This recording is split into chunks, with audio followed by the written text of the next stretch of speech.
Erik Z, 1035 KISS FM, iHeartRadio. What's the Z stand for? Zachary, my last name. That was 10 years ago, November 8th, 2014, the day that at 23 years old, working part-time in radio, that kid got to not only meet his idol, but briefly interview him. We'll call you Zachary. We'll go with that, yeah.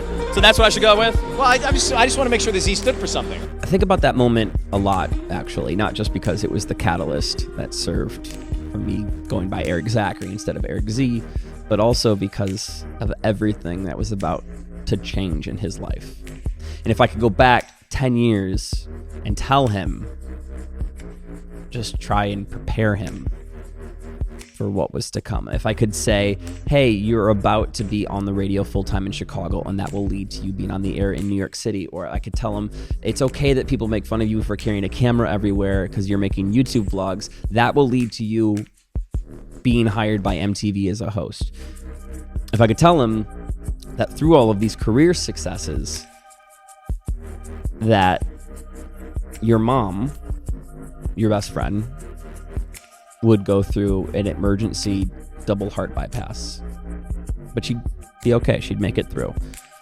But then your dad would soon after be diagnosed with dementia at an extremely young age.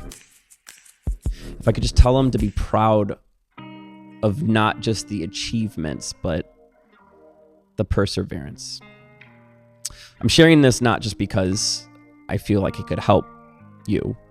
I know I'm not alone and struggling with being prideful in my journey, but I guess I finally feel ready to be honest with myself about it. In 2019, I left 2 full-time positions in the entertainment industry. One was completely my decision, and one was completely out of my control. And because of that, I was almost immediately met with extreme financial hardship. I moved home with my parents.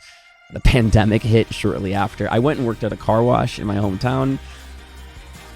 Not just because I needed the money, I did, but also because I didn't know what else to do with my time. Casey Neistat, he's a filmmaker and vlogger that I look up to and highly regard. He has this saying that if you don't know what to do with your life, go work a job that you hate, because nothing will make you realize faster what your passion is. And that was at a time that I was heavily considering leaving entertainment behind me and going to be an airline pilot. I love flying. That would be a perfectly acceptable route for me. But every time I tried to recalculate my mind towards that path, I just couldn't stop thinking about how badly I wanted to make it back to TV and radio. That was about 5 years ago that I had to throw out my life plan, my career playbook that I had so meticulously crafted for myself. And I started from scratch. I, with the help of a few key people and advisors, started a small radio show that I broadcast from a home studio in my parents' basement of my childhood home. That now is a nationally syndicated music talk show that airs in 30 cities, that I broadcast from a commercial studio that I own in downtown Chicago, that most importantly, I get to do with incredible creatives that I call my best friends.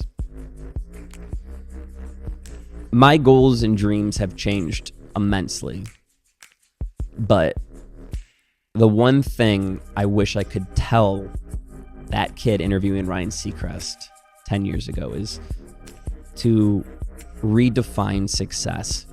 That is not an amalgamation of your career highlights. It is defined as how you handle your hardships in life.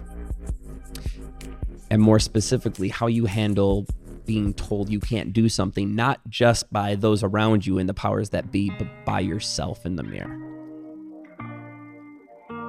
I want so much from my show and my friends and my family. I want to host a New Year's Eve broadcast from Times Square, putting that one out there. But in the interim, I'm just really excited for a new year and getting a little bit better at being proud of the journey I've gone through thus far. Here's to 2025 and being proud of yourself for everything you've endured.